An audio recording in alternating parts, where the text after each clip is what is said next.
Hello everyone, I'm Golden Ashwini. I'm here to present major issues in designing protocol for ad hoc wireless internet in the course of ad hoc and wireless sensor networks. On completion of this video, students will be able to explain what is the use of routing protocol and what are the major issues in designing for ad hoc wireless internet. First, we need to know uh, routing, right? So ad hoc network is a collection of mobile nodes forming a network without the help of any central administration. Usually mobile host use wireless radio frequency transceivers for communicating with other mobile nodes. So since mobile nodes are not fixed and changes network topologies from time to time. So establishing to communicate path between two nodes is a big challenge one. Okay, so routing is a process of establishing the path between sender and the receiver nodes for transmitting the packet along the path.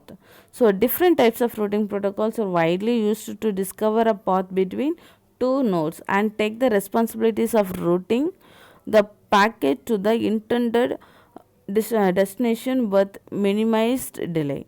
So efficient bandwidth consumption and maximizing reliability.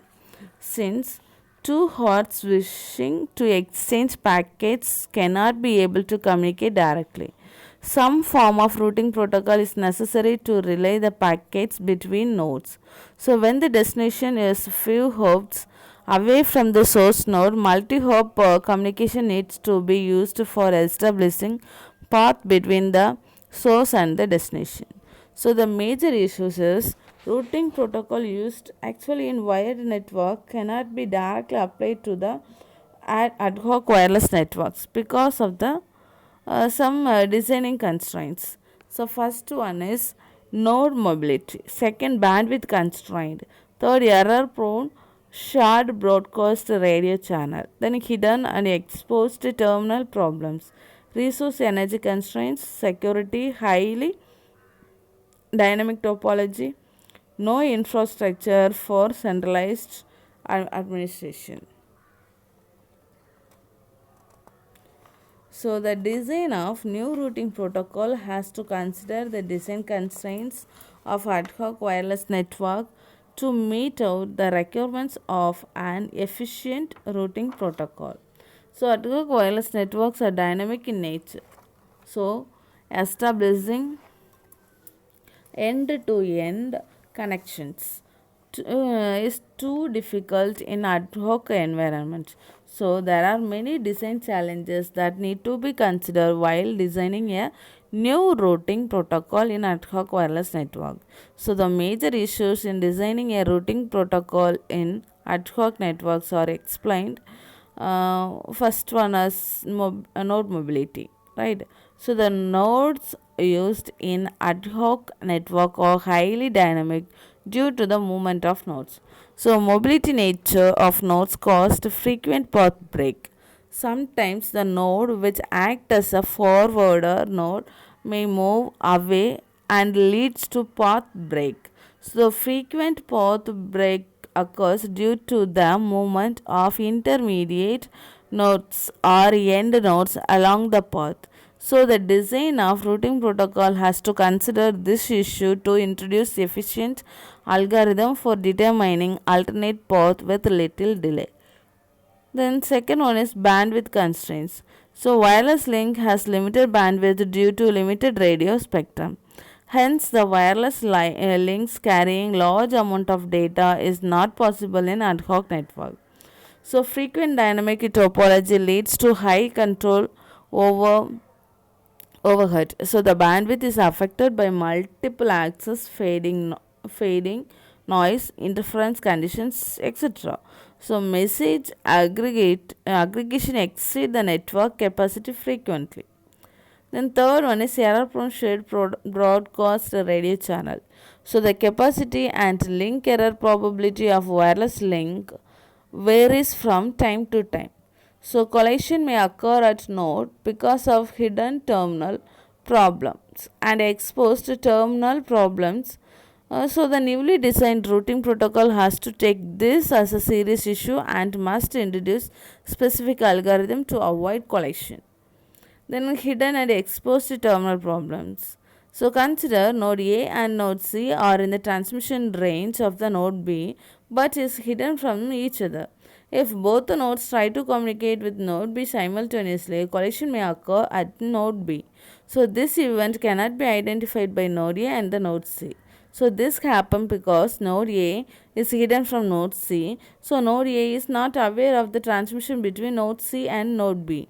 Similarly, node C is not aware of the transmission between node A and node B. So, the typical solution for this situation is so called a hidden terminal problem. This scheme uses two control messages, RTS and CTS. When node A wants to transmit a packet to node B, it first sends RTS packet to node B. So, this packet can be heard by neighboring nodes and receiving by node B. As relay messages, node B transmit CTS packet to node A. So this can be received by node A and shared by node C. So node C differs its transmission for the time period specified in the CTS packet as there is a transmission between node A and B. So consider this scenario where the node D exists in the transmission range of the node C when node B wants to transmit to node A.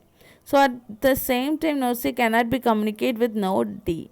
Due to false conclusion by node C, this problem is often referred to as the exposed terminal problem.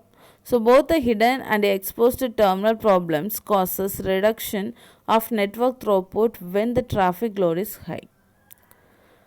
Then the fifth one is resource constraints. So mobile nodes have limited battery power, processing power, memory and energy. So increasing the battery power and processing ability make the nodes bulky and less portable. Hence the design of the routing protocol has to consider the resource constraints of mobile nodes. Then the sixth one is security issues. So mobile ad hoc wireless networks are prone to security threats. The attacks such as eavesdropping, spoofing and denial of service should be considered while designing a new routing protocol. Unauthorized access to other data is known as the snooping. So tunneling a packet between two colluding attackers is referred to as wormhole. In wormhole attack, the malicious node receives packet at one location in the network and forward them to another location where these packets are resent into the network. In black hole attack, a node, that means attacker, designs a routing protocol as having a shortest path between itself and the node whose packet it wants to interrupt. Then the seventh one is highly dynamic topology. So frequent changes in local topology and changes in the topology of port of the network with which the node does not have any traffic correspondence are required to be considered appropriately. So the last one is no infrastructure for centralized administration. In ad hoc network, due to dynamic nature, there is no provision for centrally positioned administration node. So this puts additional load on protocol as it needs to manage the overall administrative operations for each node individually. Thank you. Thanks for listening.